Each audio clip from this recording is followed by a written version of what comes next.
Text number.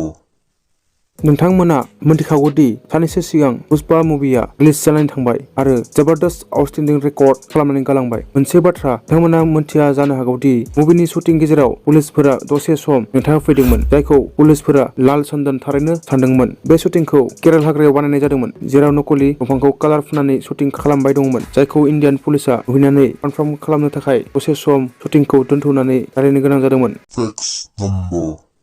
बयबो सानोदि नकियानि थ्रुयै इन्ट्रडिउस खालामनाय बे स्नेक गेमखौनो गिबिसिन गेम होनना। बे गेमआ जोबोर इन्टारेस्टिंमोन, नाथाय बे गेमआ फार्स्ट गेम नङा। सन 1994 आव लन्च खालामनाय हागेनेक MT2000 मबाइलजों लोगोसे गेमखौबो फार्स्ट टाइम मार्केटआव लाबोनाय जादोंमोन। बयबो मबाइल स्क्रिनआव नायनो हायोदि बेनो गिबिसिन सन 1994 आव मबाइलाव इनस्टल खालामनाय गिबिसिन मबाइल गेम। बे दुनियाव मबाइलनि थ्रुयै फैजेननाय गेमआ बेनोमोन। Text number. नोंथांमोना नुबाय दा इन्डियानि गिबिसिन भिडिअ क्लिप, भिडिअ फुटेज। नोंथांमोना मबाइल स्क्रिनआव नुनाय भिडिअ क्लिपआनो गिबिसिन रेकर्ड खालामनाय 1900 सननि खाथि इन्डियाआवनो रेकर्ड खालामनाय गिबिसिन भिडिअ आरो अफिसियेल डेटानि जोहै बेनो गिबिसिन इन्डियानि फार्स्ट भिडिअ क्लिप गनायना लानाय जायो।